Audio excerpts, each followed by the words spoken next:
Most music producers believe a huge lie. It's a convincing one, and it's also a costly lie. Doesn't only waste money, but it wastes time. You ready for it? It's this: I need better gear to make better music.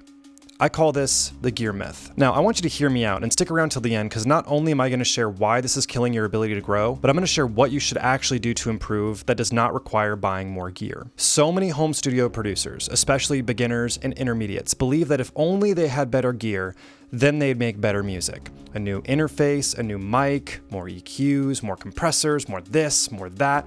And it's all pretty much a load of crap. Gear today is so much more affordable and better than any time in history.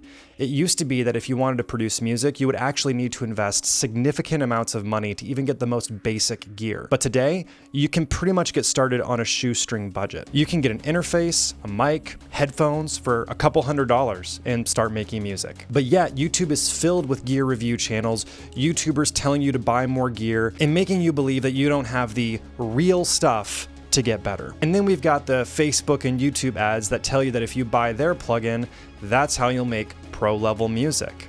Sound familiar at all? And it's all a bunch of crap. Getting that new plugin is not going to be the end-all be-all to your musical journey.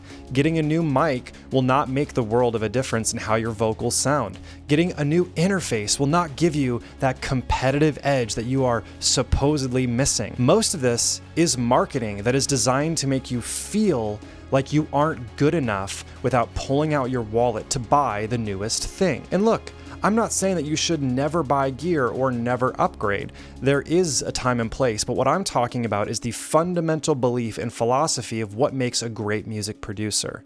Here's a hard truth. If you gave a professional producer a tiny budget to get gear and make music, they will still make incredible music. But if you give a beginner or an intermediate that $100,000 studio, their music is hardly going to sound any better at all. So why? Because gear only amplifies what is already there. I'm going to say that again. Gear only amplifies what is already there. If you can't get a $100 mic to sound good, then what makes you think you can get a $1,000 mic to sound good? In fact, what's funny is one of the mics that I have that's over $1,000, this one right here, is harder to use than any of some of the cheaper microphones that I have because it requires a more pristine environment to sound like it's supposed to sound. So if you don't know what you're doing, this mic right here is going to sound like crap. So here's the first reason why getting more gear too soon will actually hurt you. It will cost you an insane amount of time. Let's forget money for a second. Let's talk time. Whenever you buy a new piece of gear or a plugin, you then have to learn how to use it, and that takes time. Then you have to actually spend a pretty significant amount of time with that piece of equipment to also learn when you should use it and when you should not use it, because not every piece of gear or plugin is great for every situation. Great, so now you have this new toy, but it's costing you time that you could be spending actually learning how to be a better producer rather than messing around with an expensive toy that probably won't actually make you any better. So if you go out and buy expensive monitors, you now have to spend time training your ears how to hear music through them to make good decisions. If you get a new compressor plugin, you have to now spend time listening to how that plugin actually sounds in various situations to find out what place you should actually use it.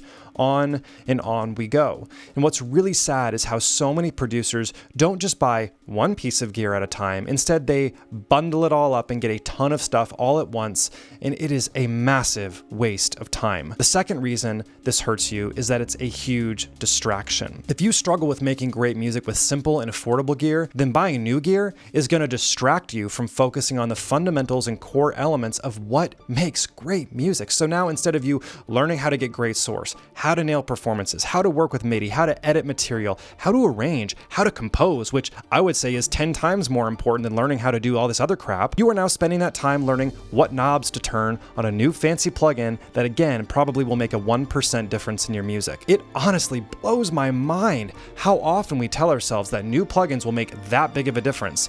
In the grand scheme of things, I have maybe a handful of plugins I can confidently say I would buy over again.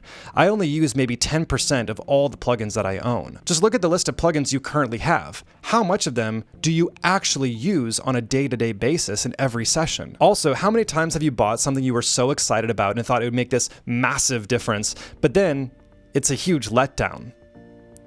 Yeah, probably a lot. Since when did buying more plugins become a badge of honor? Like, look, I have hundreds of plugins but hardly know how to use any of them. Oh, that one plugin? Pfft, I don't even think I've ever actually opened that plugin before. How is that cool? But yet, producers literally wear this as a badge of honor. Like, look at how much stuff I have. Buying new gear when you don't know how to make great music with limited gear is a waste of time and is going to actually slow your learning down, not speed it up.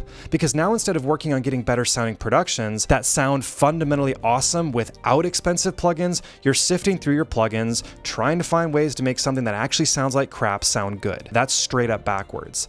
So I know you may be thinking, when should I invest in new gear? Well, this is going to be different for everyone. But the advice that I've given what feels like 100 times is to focus on sound libraries first, not plugins that are like effects plugins, because that's not just random gear, but that is access to new sounds. I am always a fan of increasing the number of sounds that you can have access to. But when it comes to everything else, EQs, compressors, or maybe even looking at getting analog gear, I would say that you should wait to upgrade until you feel your skill set is at a level where you can maximize what you already have and feel that you have hit a ceiling. I didn't start buying new plugins and gear apart from sound libraries until I had been producing for probably 7 or 8 years, not months. I'm not joking. I'm not being sarcastic. That long. And I did just fine. In fact, I was already making music professionally and getting paid before I began buying more gear. So if buying gear isn't the solution, what is? Here are some big things that you should focus on. 1, being a better musician. I find it very strange and bizarre how so many producers do not value musicianship.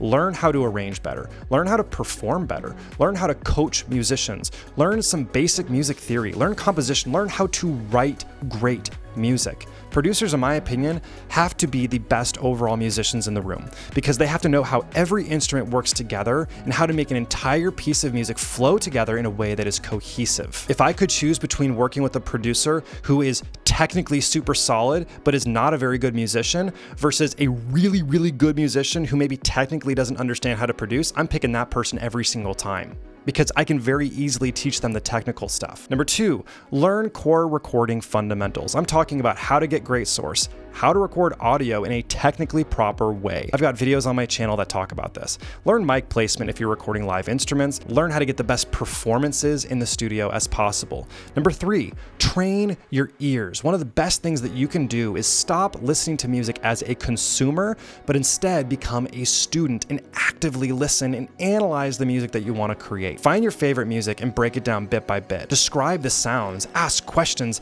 How many elements are happening at any given time? How long does it take to get to the hook? How do the drums sound? Describe the snare, describe the kick drum, and then open up your DAW and work on replicating that. In my view, this is the most underrated way to improve as a music producer. And look, if you want a deeper dive on how this actually works and want to see how this plays itself out, then you really need to watch this video right here. I cover exactly what you should be doing to become a better producer 10 times faster. So I'll see you in that video.